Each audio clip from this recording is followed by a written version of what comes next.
राहुल गांधी की कुछ ऐसी तस्वीरें सामने आईं जो चर्चा का विषय बन गई।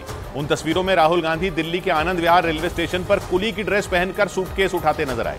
राहुल गांधी वहां कुलियों से मुलाकात करने पहुंचे और उसी वक्त ली गई एक तस्वीर में राहुल गांधी कुली की तरह लाल वर्दी पहने और बिल्ला लगाए नजर आए। इस दौरान राहुल गांधी ने एक कुली की ही तरह सामान भी ढोया। वो अपने सिर पर सूटकेस लादकर चलते दिखाई दिए। बताया गया कि राहुल गांधी वहां करीब 40 मिनट रुके और इस दौरान उन्होंने वहां काम करने वाले कुलियों से मुलाकात की और उनकी समस्याएं भी सुनी। कुली की ड्रेस है वो पहनी है, उसके बाद एक ब्रीफकेस सिर में रखकर वो यहाँ पर नजर आए थे। हालांकि राहुल गांधी की इन तस्वीरों के सामने आते ही सियासत तेज हो गई। बीजेपी नेता अमित मालवीय ने चुटकी लेते हुए राहुल गांधी के सिर पर दिख रहे सूटकेस के पहिए दिखा दिए। साथ में पहिए वाला सूटकेस सिर पर उठाने के लिए उनका मजाक भी बनाया।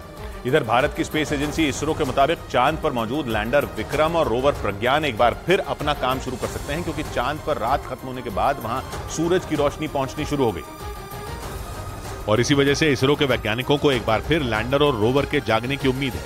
इसरो की तरफ से दी गई जानकारी के मुताबिक कुछ घंटों के बाद स्लीप मोड पर डाले गए लैंडर और रोवर से संपर्क करने की कोशिश की जाएगी और अगर दोनों से संपर्क हो गया तो ये भारत की एक और बड़ी कामयाबी होगी। इससे पहले 23 अगस्त को लैंडर विक्रम ने चांद के दक्षिणी ध्रुव पर उतरकर इतिहास रच दिया था। इसके बाद 14 दिनों तक लैंडर और रोवर ने चांद से जुड़ी जानकारियां इसरो को भेजी थी। लेकिन 6 सितंबर को चांद पर रात होने के साथ ही दोनों को स्लीप मोड में डाल दिया गया था, यानी दोनों को सुला दिया गया था।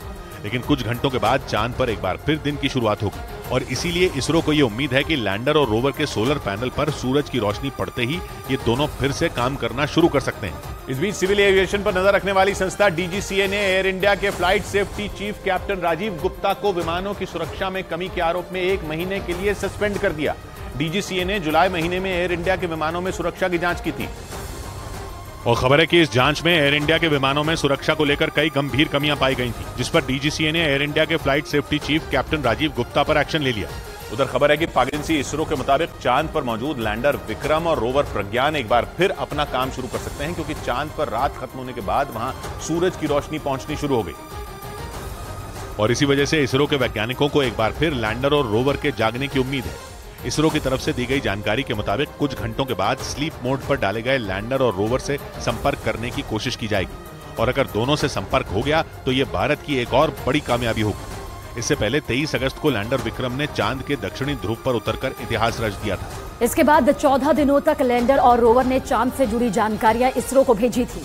लेकिन 6 सितंबर को चांद पर रात होने के साथ ही दोनों को स्लीप मोड में डाल दिया गया था, यानी दोनों को सुला दिया गया था। लेकिन कुछ घंटों के बाद चांद पर एक बार फिर दिन की शुरुआत होगी और इसीलिए इसरो को ये उम्मीद है कि लैंडर और रोवर के सोलर पैनल पर सूरज की रोशनी पड़ते ही ये दोनों फिर से काम करना शुरू कर सकते हैं। इस बीच सिविल एविएशन पर नजर रखने वाली संस्था डीजीसीए ने एयर इंडिया के flight safety chief captain Rajiv Gupta को विमानों की सुरक्षा में कमी के आरोप में 1 महीने के लिए सस्पेंड कर दिया। डीजीसीए ने जुलाई महीने में एयर इंडिया के विमानों में सुरक्षा की जांच की थी और खबर है कि इस जांच में एयर इंडिया के विमानों में सुरक्षा को लेकर कई गंभीर कमियां पाई गई थी, जिस पर डीजीसीए ने एयर इंडिया के flight safety chief captain Rajiv Gupta पर एक्शन ले लिया। उधर खबर है कि पाकिस्तान की बेहाल जनता की हालत देखकर आईएमएफ ने पाकिस्तान के कार्यवाहक प्रधानमंत्री अनवर उल हक काकर को एक नसीहत दे डाली। पाकिस्तान के मीडिया के मुताबिक आईएमएफ की मैनेजिंग डायरेक्टर ने अमीरों पर ज्यादा टैक्स लगाकर गरीबों की मदद की सलाह दी ताकि पाकिस्तान के गरीब लोगों को राहत मिल सके, क्योंकि आर्थिक तंगी से जूझ रहे पाकिस्तान में जनता महंगाई की मार झेलने को मजबूर है। पाकिस्तान के साथ जो देश दोस्ती की कस्में खाते थे वो भी उसकी मदद के लिए आगे नहीं आ रहे। इसीलिए पाकिस्तान कर्ज में डूबे देशों को उबारने में मदद करने वाली संस्था आईएमएफ से लगातार राहत पैकेज की मांग कर रहा है। लेकिन पाकिस्तान के मीडिया के मुताबिक इस बार आईएमएफ की मैनेजिंग डायरेक्टर क्रिस्टलिना जॉर्जीवा ने पाकिस्तान को ये सलाह दे डाली कि अमीर लोगों पर ज्यादा टैक्स लगाकर गरीबों को राहत दी जाए। इस बीच आतंकी संगठनों की